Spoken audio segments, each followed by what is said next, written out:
we have finished actually the magnetic properties, and the last thing was the application of magnetic materials. The magnetic materials mainly required to to uh, actually the magnetic materials mainly required as a magnet, and it it also required to store the data. We have seen it. We have seen it from the video how it is required, how it is actually works to store the data in hard disk drive HDD, in a 1 terabyte hard disk drive or in a 2 terabyte hard disk drive, how it works. And and there are magnetic tapes also where we was used to store data when we had video cassettes and audio cassettes. We have audio cassette player or video cassette player. When we have audio cassettes and video cassettes, we was we used to store data in the uh, we were used to store data in the magnetic uh, uh, mm, in the magnetic tape. Now there are other uses also. I told you in the MICR checkbook. In the MICR checkbook, we generally use the magnetic ink, and all the motors and transformers. All the motors and transformers requires magnet. All small motors or big motors or transformers requires magnet. So you have many substances. You have many equipments with motors in your vicinity, and all requires the magnet. So magnetic material is mainly used as a magnet, and it also used to store the data. And it can store the data when power is not there. When power is not there, it can store the data. So this is all about the magnetic materials. The most valuable magnetic material is the uh, mm, is your ferromagnetic material. Now our next chapter is biomaterial. Next chapter is biomaterial. Biomaterial. Now let's share the screen.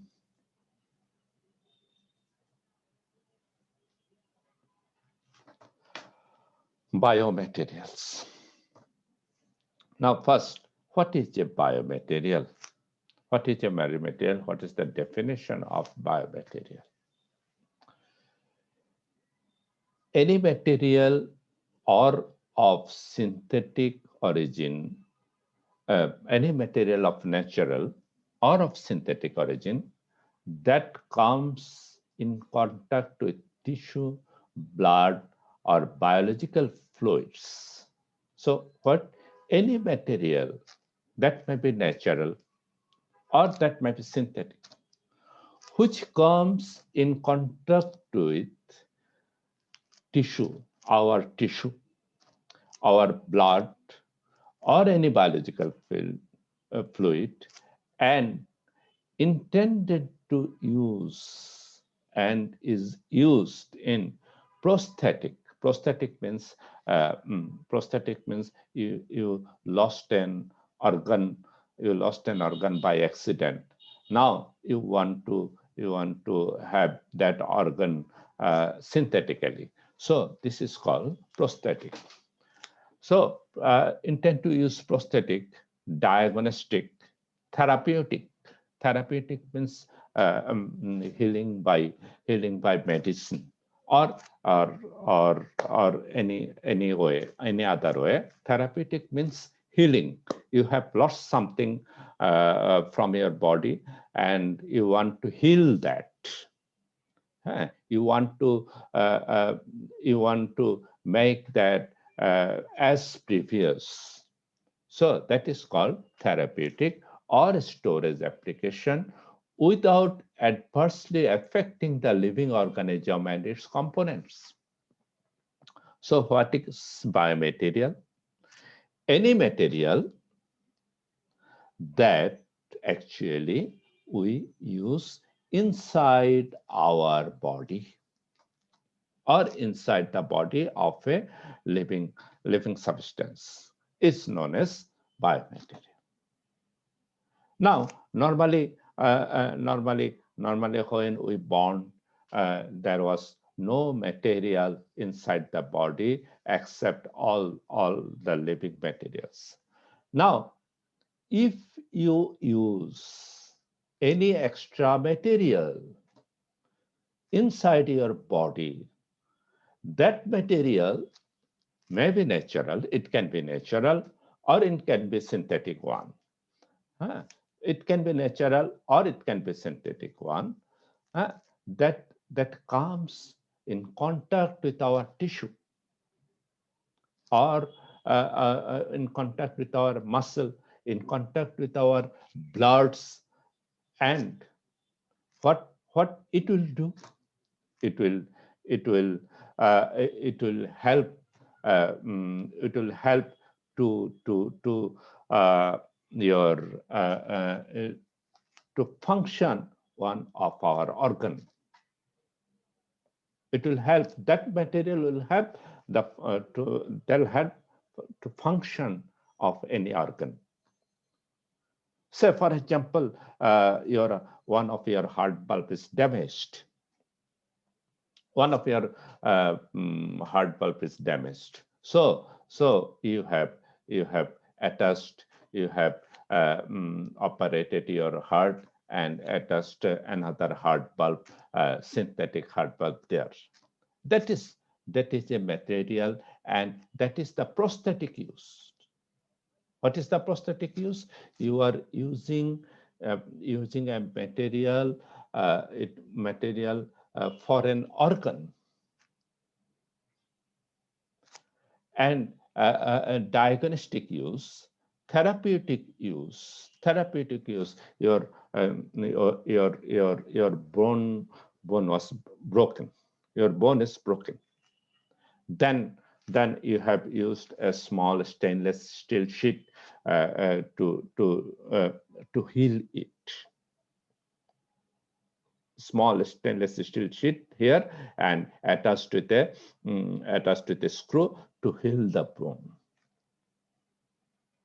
to make two bone attached together. Your bone is broken, then you attach a stainless steel plate on the both side of the bone, and the bone is attached. And after some days, say for example, after 2 months or after 3 months, the bone is healed, and you have operated again and bring that stainless steel back. That is therapeutic. It is used. It is used for healing a material, healing an organ. That is therapeutic, and storage application without adversely affecting the living organism. You have placed a material inside your body, and it affects adversely in your body. Then it will not be a biomaterial. It becomes toxic in your body. Then it will not be a biomaterial. So biomaterial may be synthetic, biomaterial may be natural. Huh? Biomaterial may be natural. It may be collagen. It may be your glucose-like structure. It may have glucose-like structure. There are many materials. I'll tell you later. It may be synthetic. That means it may be metal. It may be ceramic. It may be polymer. That are synthetic origin. Huh? Any material, any type of material, if you insert it in your body, then it will be a biomaterial. Now, to become a material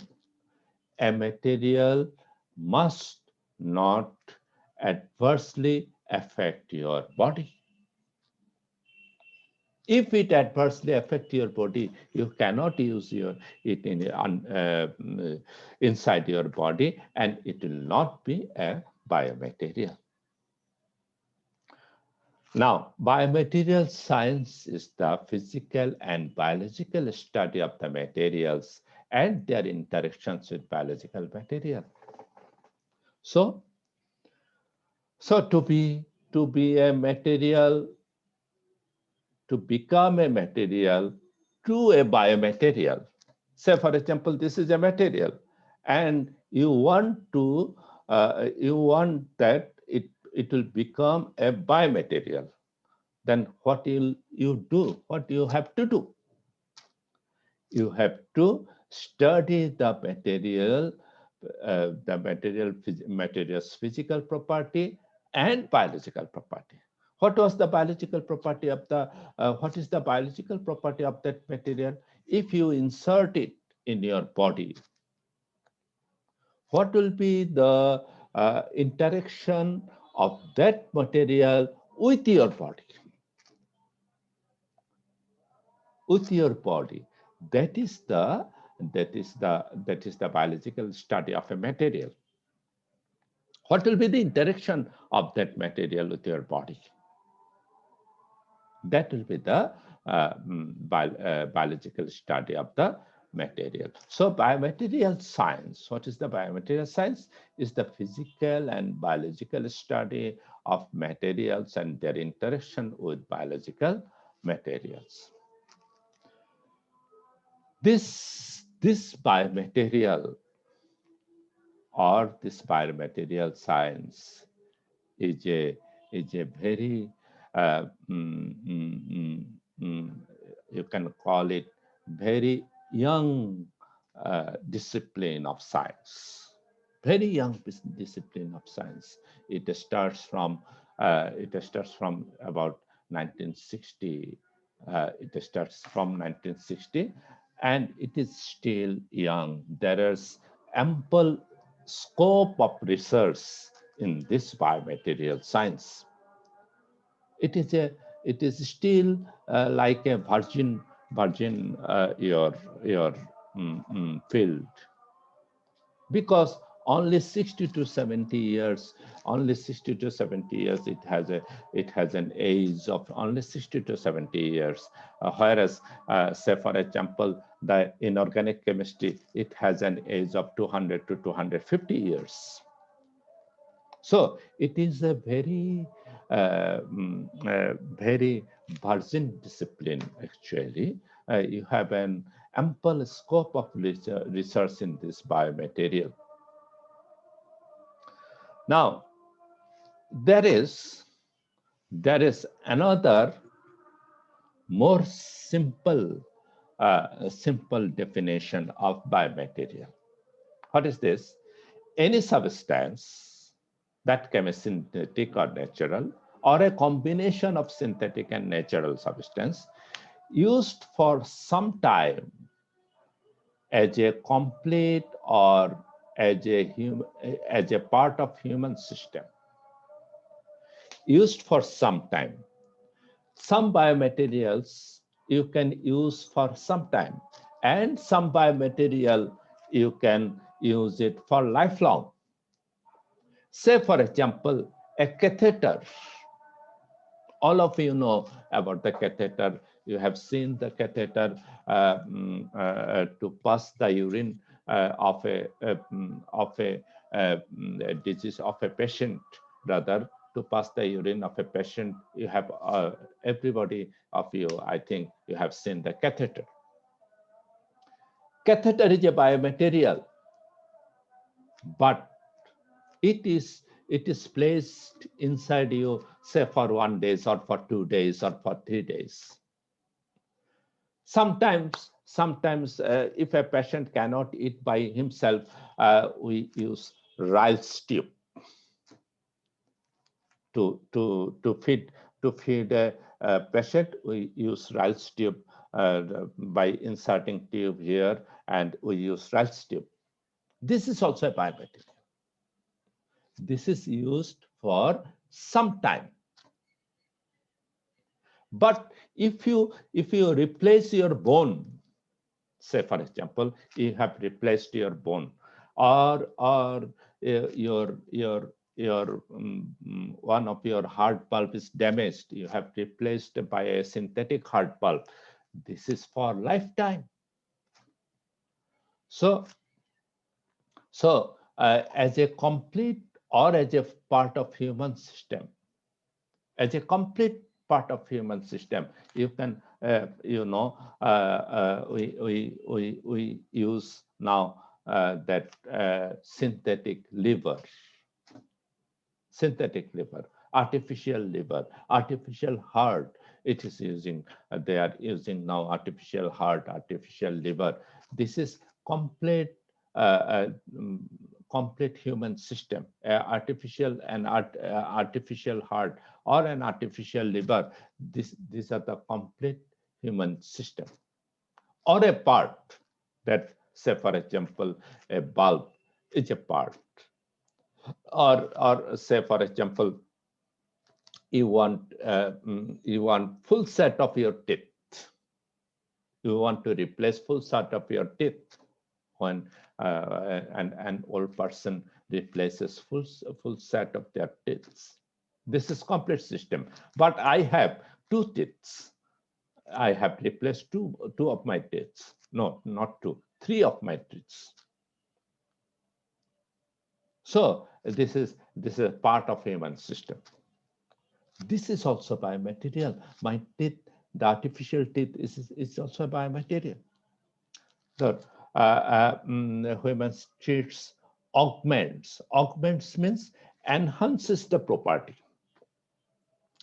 What does it mean? Your heart valve is not working. That is, it doesn't pumping your blood, or it pumps blood slowly.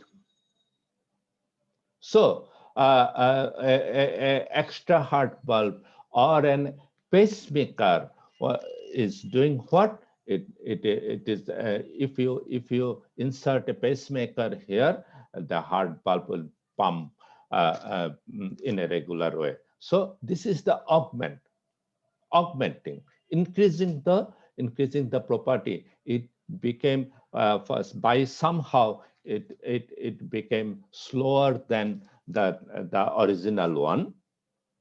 Now by inserting a biomaterial, it becomes like original one again. That is called augmentation. So biomaterial can augment your organ. It can diagnose or replace any tissue, organ, or function of the body.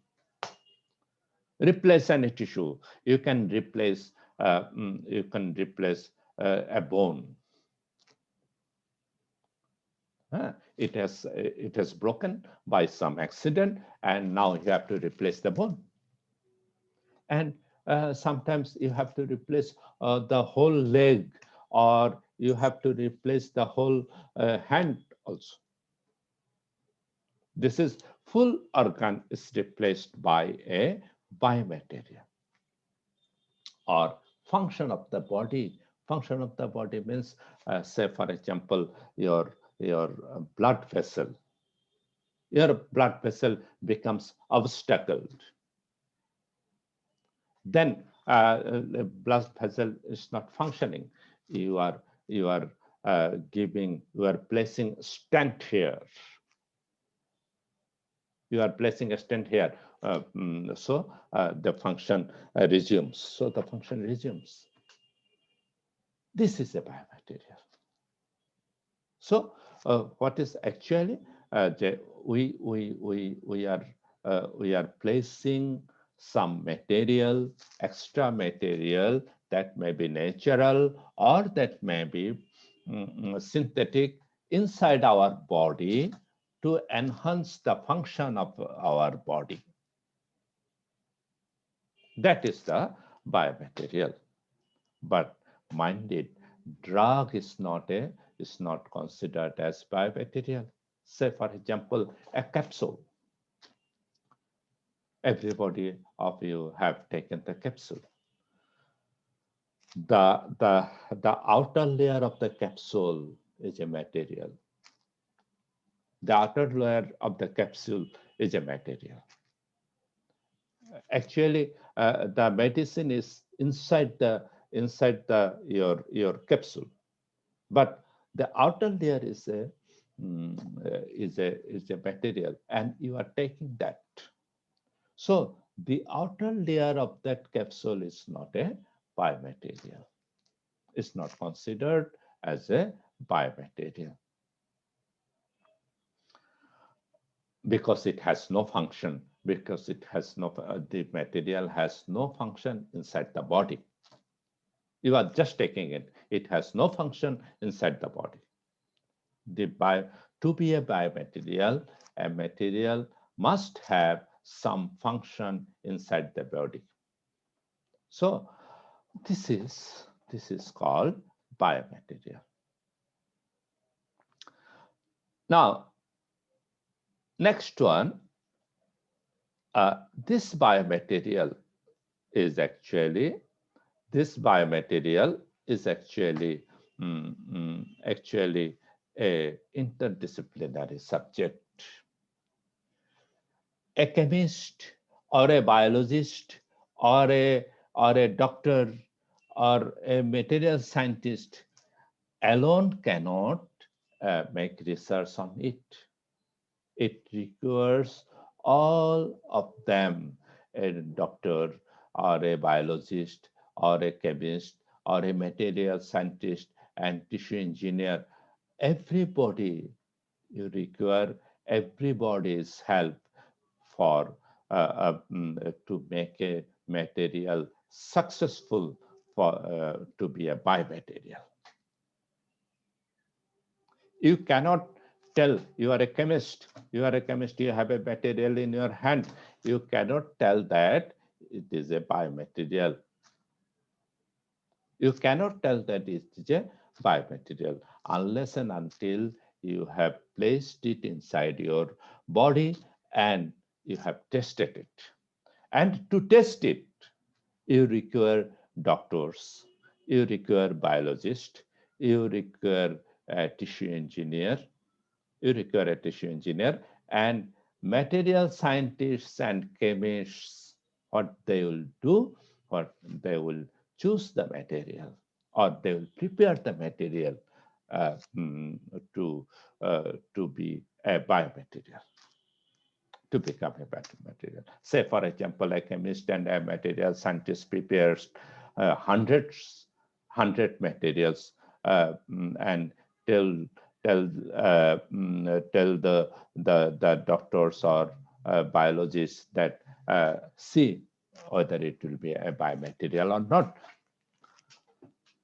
Then they will test it inside the body and they will tell that whether it will be a biomaterial or not. So, a doctor or a biologist cannot get a biomaterial or get a material without the chemist or material scientist. So, it is a interdisciplinary subject. Biomaterial science is a interdisciplinary subject and a very young subject. Now, next one is the biocompatibility. Biocompatibility is the biomaterials, the compatibility of a material in the biological system. How it becomes compatible with the biological system. The ability of a material to perform within a host for a specific application. You are the host. I am the host. I am the host.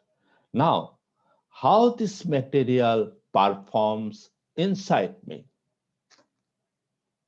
that is the biocompatibility. Sometimes you have everybody is doing something, there is no problem. Say for example, I have three teeth rather, that are biomaterial, not my material, that are biomaterial. Doctors have placed the teeth inside my uh, mm, mouth. These are okay. These are okay. But one of my colleagues told me that doctors has given me the teeth and it reacts. I am allergic to that teeth. Nobody is allergic, but she is allergic. She is lady. She's allergic to that, and she will have gold teeth inside instead of that normal we have polymer teeth or ceramic teeth here. She must wear a gold teeth. He told me not to tell anybody. Don't tell anybody. I have two gold teeth inside my mouth. So she is allergic to that teeth, but 99% of the 99% of the patients are not allergic to that teeth. So the ability of a material to perform within a host for a specific application, the host can react differently for same biomaterial. A stainless steel or a chromium alloy bone. Everybody is fine with their chromium alloy bone, but somebody is allergic with that chromium alloy bone. So the host response is one of the most important criteria of biocompatibility. The response of the host organism to be implanted material or device. How the host is responses. Everybody, most of the people are very much okay with the titanium alloy bone or stainless steel bone, but us some of us are allergic to that type of bone. So this is called the host response. The host response. Now, this biocompatibility, is a major thing in biomaterial. How our body is compatible, how our body reacts with that,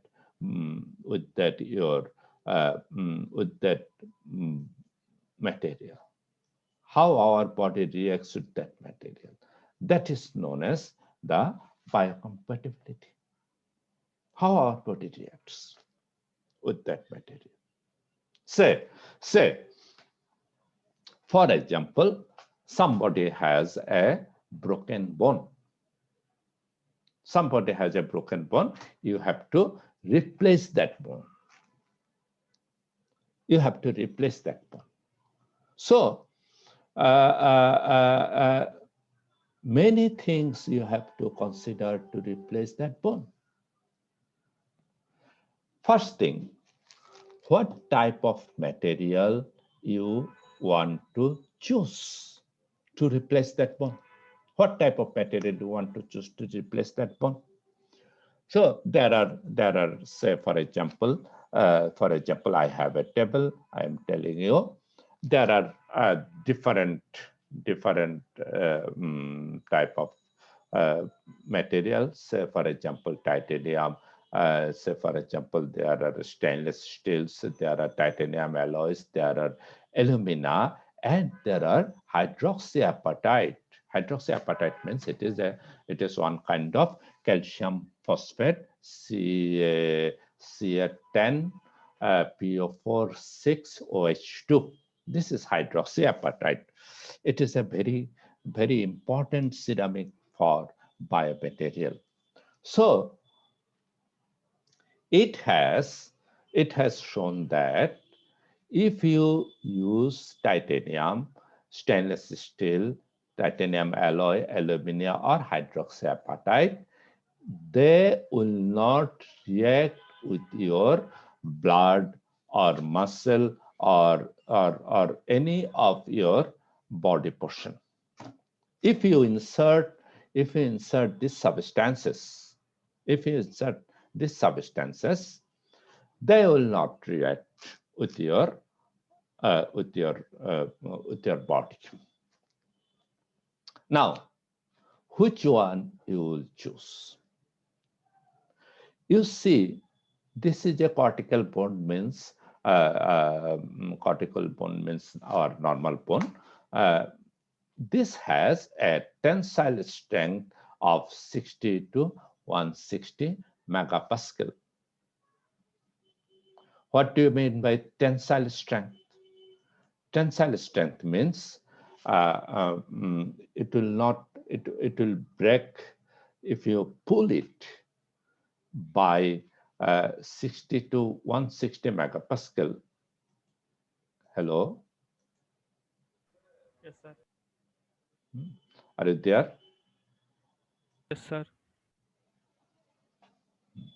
Okay. If you if you pull it,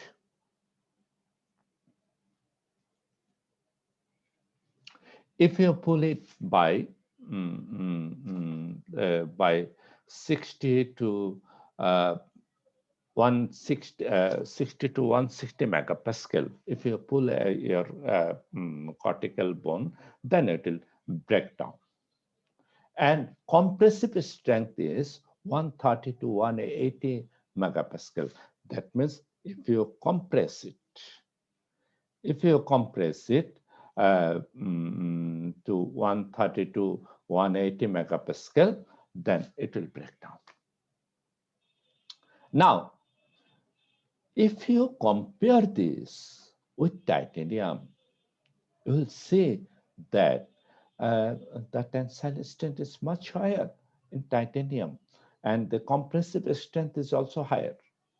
And if you see the stainless steel, if you see the titanium alloys, etc., uh, these are their tensile strength as well as compressive strength is much higher than normal bone. Excuse me. Their tensile strengths and compressive strength. That means the strength of that material is much higher than the normal bones. And you see the fracture toughness. The fracture toughness means when the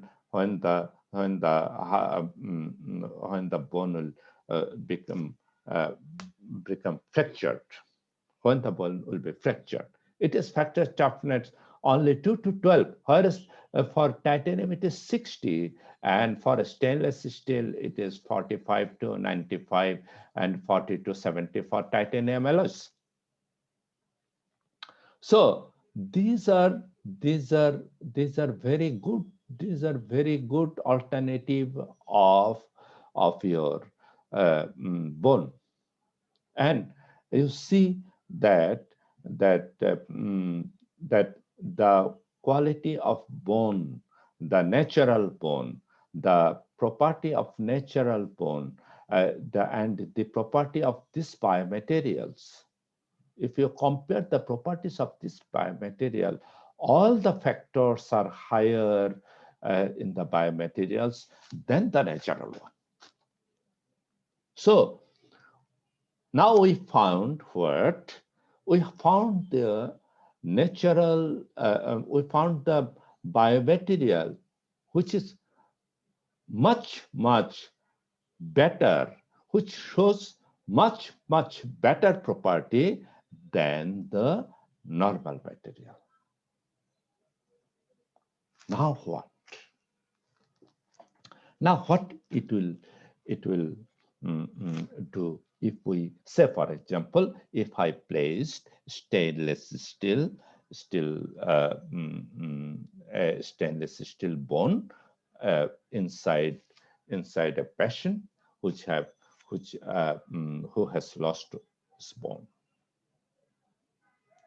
or his bone is so fractured that it is irreparable. It is not. It cannot it be repaired. So what we have to do? We have to give him a stainless steel bone, and you see that all the properties of stainless steel is higher than the normal bone. Is that good for us? No, it is not good for us. Why? Because you see, normally, normally, say for example, you have seated, I have seated in a chair, you have also seated in a chair or in somewhere. Uh, you are giving a stress, you are giving some pressure to the chair by means of your bone, and not only the bone, by means of your muscle also. Now, when we walk, the whole pressure of our body works on the bone, as well as it also works on the muscle. So bones do not carry the whole of the your whole of your mass.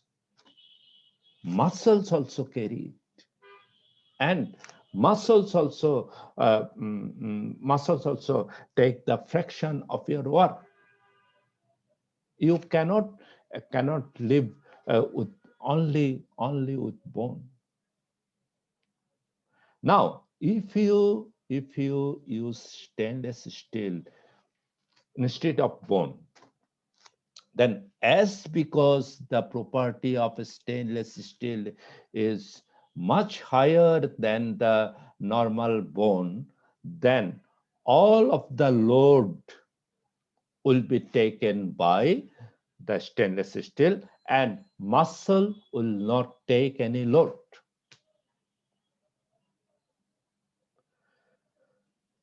Normally, muscle takes load. Why? Bones have bones have only a strength of this, and bones have only a compressive strength of 130. But if bone has compressive extent of 250, 600, or if bone have compressive extent of 1000, then muscle will not take any load, because bone itself can carry the whole of the load. Muscle will not take any load. So what will happen then? Then the muscle will not work. The muscle will not work, and after some days, and or some after some years, muscles become stiff and they will not work at all. So without muscle, you have many other problems. You will have and many other problems. Without muscle, you will have many other problems. So the the improvement of the property of biomaterial is not the solution at all. What is the solution? You have to you have to make a alternative which have which have the property of that bone. You have to take an alternative which have the property of the original one, which have the property close to the original one, close to the original. If you improve the property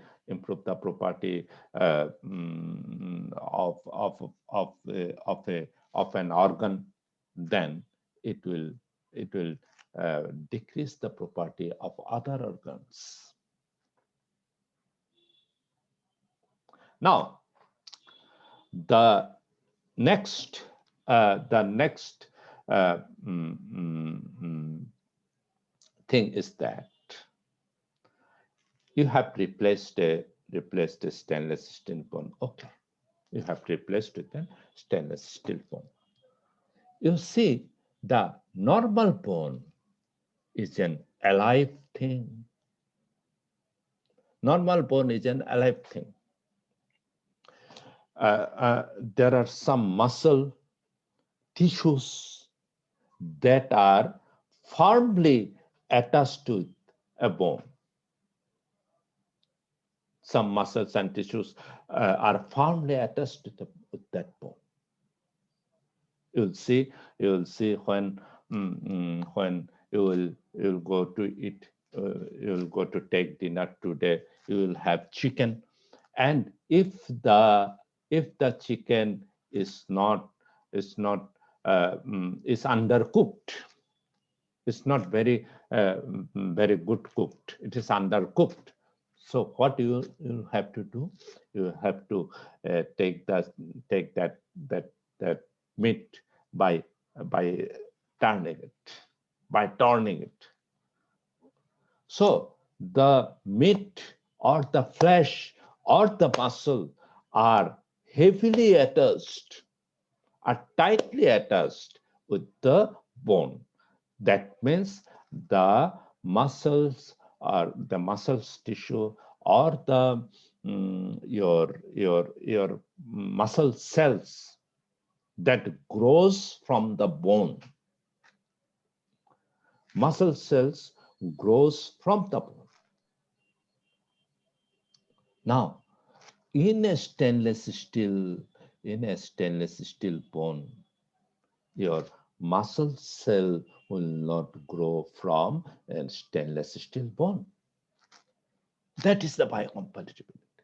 It is not now. It is not compatible with the bone. Muscle cell will not grow in that stainless steel bone. And in bone, inside the bone there are bone marrows. They are a very good thing to eat, the bone marrows. But in a stainless steel, bone, there will not be any bone marrow. So, so it is not very much compatible. It is not very much compatible. So, what we will have to do to become a compatible? We are using stainless steel.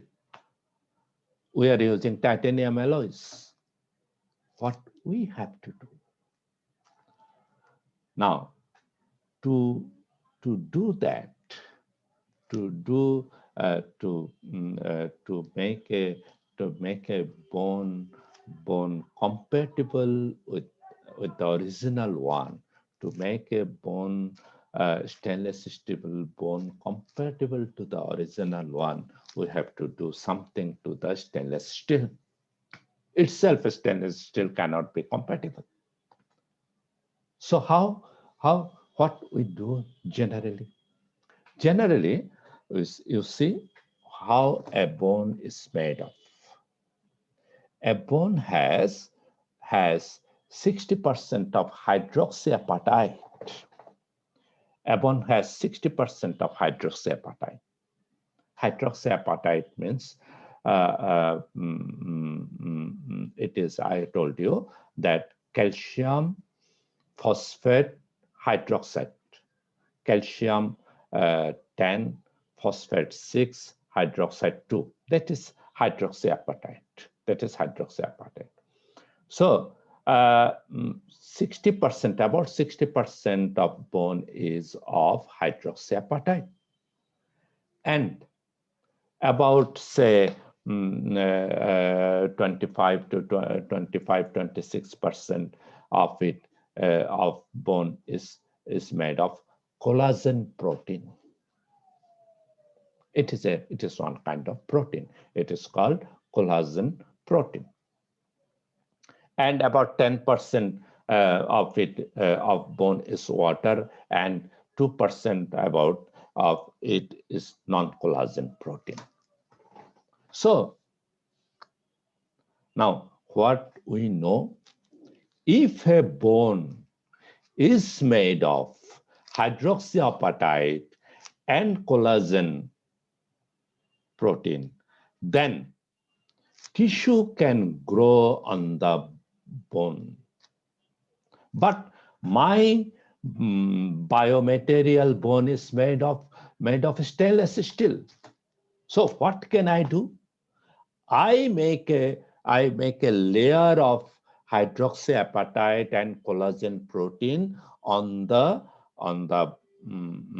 stainless steel. A layer of collagen protein, say for example, this is just stainless steel, and a layer of hydroxyapatite and collagen protein is given on that stainless steel. So if I place stainless steel by this modification, then tissue cells, muscle cells will grow on that stainless steel. But it will not fully become a cortical bone, non original bone, because you'll see that a bone, the strength of bone is not same in the whole length. If you take a leg piece of a chicken, say for example, if you take a leg piece of a chicken and you want to eat the bone of that chicken, you will see that the upper portion of the leg piece of the chicken is soft, and the middle portion is hard. You'll see the upper portion is to chew. The upper portion is very comfortable, but the middle portion is not. But in stainless steel, you cannot do this. This is it is same in the whole portion. So you can try to make compatible. You can try to make compatible, but you will not successful always. You have some flaws will be there. There must be some flaws, and for that reason, the replacement of biomaterial will not actually give you the same result of bone. Will not give you the same result of the bone. Now, there are other factors also. Say, for example, when you have inserted a stainless steel bone inside the body. Now, bacteria will go there. Large amount of bacteria will go there. So, what will you do now? Nowadays, what are they doing? They are keeping some bits. They are keeping some bits of antibiotic. Bits of antibiotic means some small bits. There are some antibiotics inside that bits, and the antibiotics slowly released. This antibiotic slowly releases to the stainless steel body so that bacteria cannot grow to the stainless steel body. So you have to see that factor also, whether bacteria can grow there or not. And another thing, you will see that titanium or stainless steel, they are a polished substance, but a, a normal bone is not a polished substance. It is like that. It is like that. In some places the thickness is large, and in some places that thickness is small. It is not that polished substance like stainless steel. So it will also affect. It will also affect on the property of your biomaterial. So you cannot get the original one, but you will try to get the original one. People, scientists are trying how to go to the original one. Not They are not trying to improve the property of your organ. They are trying just to make a replica of your organ so that your organ can work as previous, not the not the it is not the improved version of your previous organ. If the organ works more than the previous one, then there will be another problem will occur. Another problem will occur. I have told you, if here stainless steel, the property of stainless steel is much higher than the normal bone, then there will be a problem. So biocompatibility. Biocompatibility is the mm, mm, is the mm, is the most important thing. You see here, uh, if you see here, there is a steel bit. Actually, you see there is a uh, mm, mm, steel plate, and these are the bits of uh, polymethyl methacrylate, and inside it there are antibiotics that are slowly released, and these are placed here. You see, these are placed here to prevent the bacterial attack. And you see another one here. It is a stent. You see here, this is a stent. Stent. Why it requires? It requires to pass the urine who have a blockage in the urinal somewhere in here. So if you have blockage in the urinal for some time, this stent is given here. This is the X-ray of a person which has given the stent, so that his urine can pass through this stand clearly. Now, you see, this is a material. This is of polyurethane. And the previous one is the material of stainless steel. So there are this is polymer. This is polymeric material, and the previous one is stainless steel metallic material. But you see, there is a difference between the environment of this material and stainless steel material. This environment is more harsh because here in this stand, the environment is not blood. The environment is the urine.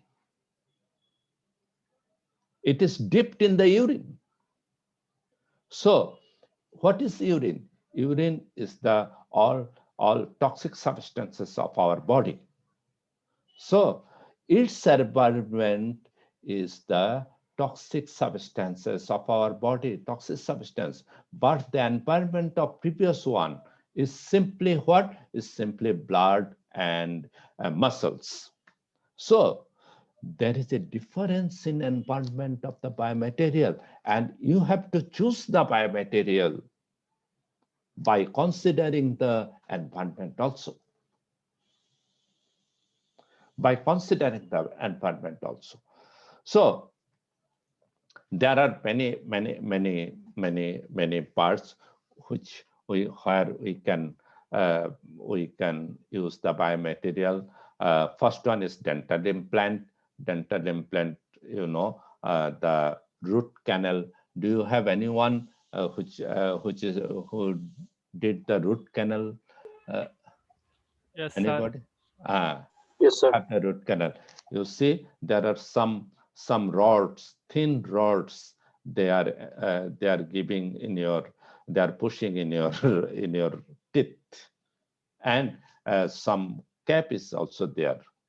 So dental implant, tooth fillings. These are the fillers.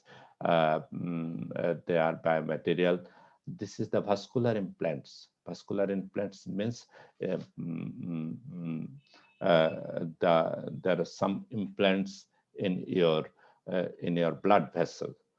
The drug delivery means I have shown you the polymethyl methyl acrylate, your beads.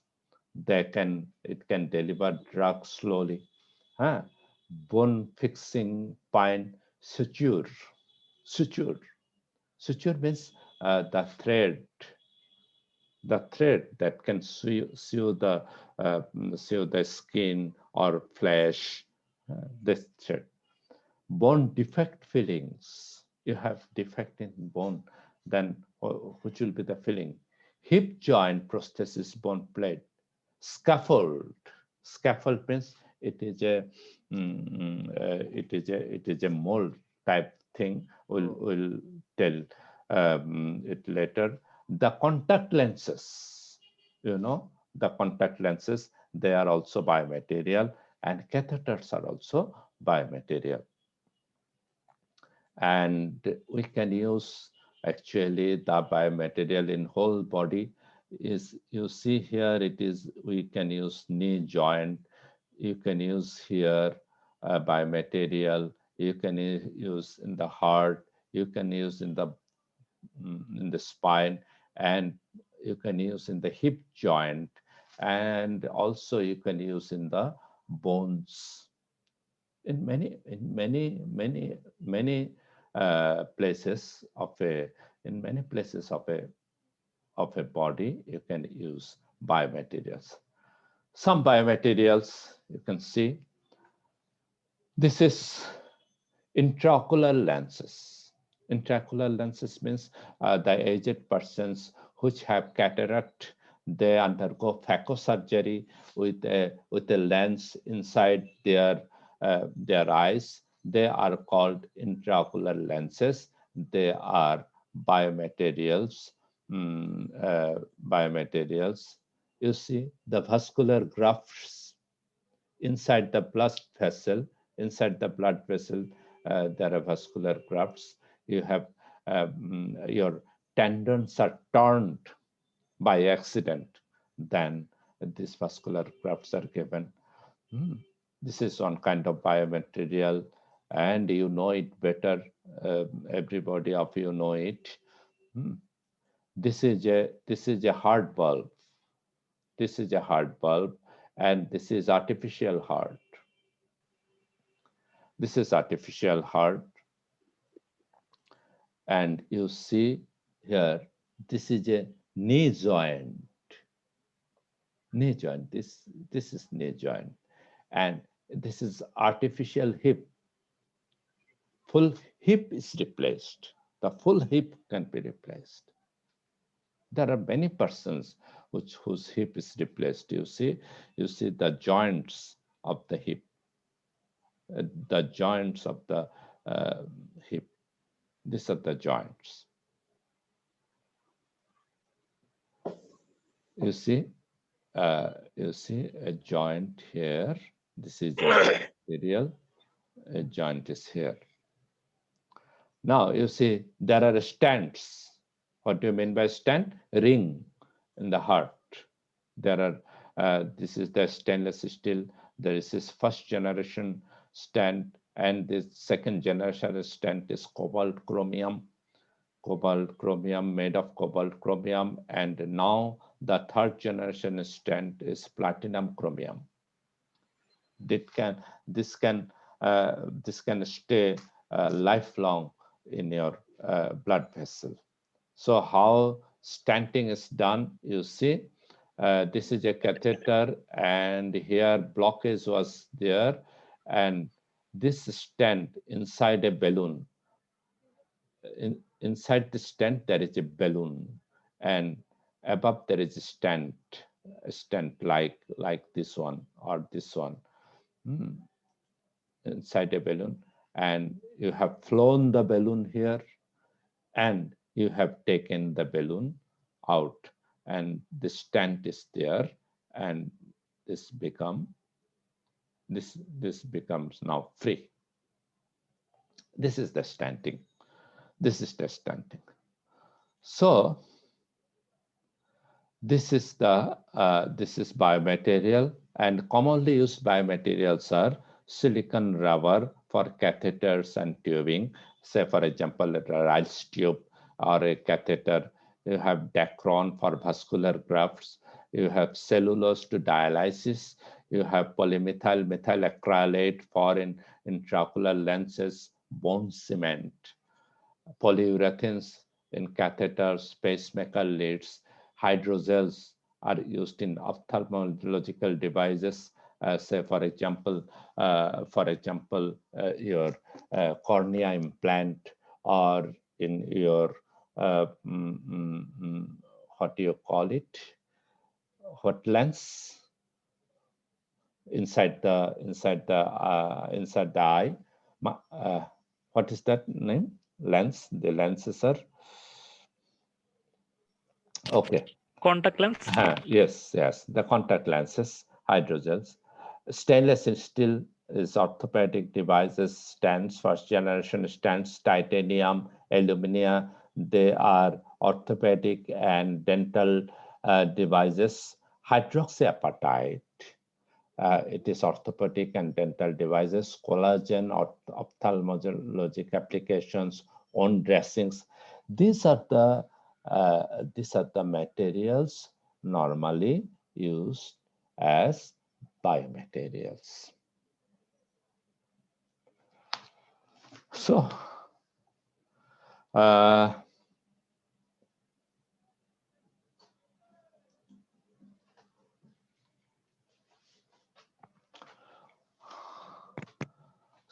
আজকে